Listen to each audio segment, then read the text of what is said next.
Informasi yang pertama adalah prostitusi online.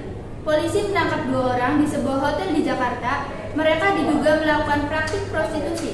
Satu di antaranya artis yang juga model majalah dewasa, sementara 1 orang lagi mucikari yang tengah mendampingi artis.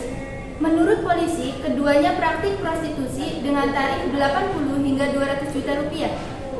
Polisi menangkap pria berinisial OB di sebuah hotel berbintang di Jakarta. Penangkapan dilakukan pada Jumat malam sebagai operasi penyamaran karena RA merupakan target operasi untuk kasus praktik prostitusi online.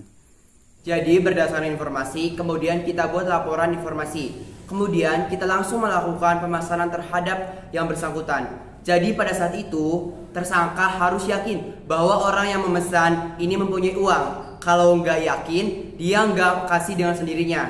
Karena nilainya yang tinggi otomatis akan terseleksi dengan sendirinya. Sehingga tidak semua bisa masuk, tidak semua kalangan ke dalam jaringan ini. Dari penangkapan ini, polisi melakukan pengembangan dengan menahan seorang pria berinisial AA. Dia masuk dalam mucikari untuk dijual pada pelanggannya. Pak, ini statusnya tersangka atau masih saksi, Pak? Saksi, karena saksi yang memberikan kesaksian untuk perbuatan. Pasal yang kita masukkan di sini adalah pasal menguji kalian. Tapi bisa ditingkatkan menjadi tersangka, Pak? Nanti kita lihat saja perkembangannya ya.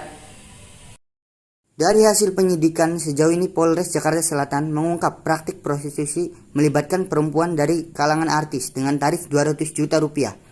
Praktek prostitusi ini bahkan sudah dilakukan ke luar negeri. Yang menarik di sini karena angka jadi harganya itu relatif tinggi. Jadi kisaran 80 sampai 200 juta. Dan ini juga melayani apabila ada target yang ke luar negeri. Jadi kalau kita lihat dari keterangan dan bukti kita dapat simpulkan bahwa Amerika, Kuala Lumpur, Thailand, kemudian beberapa negara lain di samping lokal Jakarta, Surabaya, dan Medan.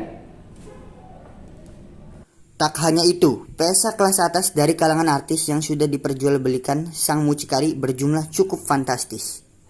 Dari keterangan maupun alat bukti yang kita dapat, kurang lebih sekitar ada 200 orang lebih yang sudah memesan. Biaya pemesanan tetap langsung apa dari internet, bagaimana, Pak? Tetap menggunakan alat elektronik bantuan seperti BB, WhatsApp, MiChat, dan sebagainya. Tapi kalau secara langsung dia bikin situs itu tidak. Jadi ini betul-betul sangat private.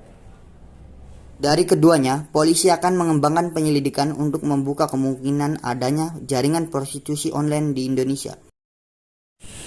Pemirsa, informasi tadi mengakhiri perjumpaan kita pada siang hari ini. Saya Aliata Rofiah mewakili seluruh kerabat kerja yang bertugas, pamit undur diri. Sampai jumpa.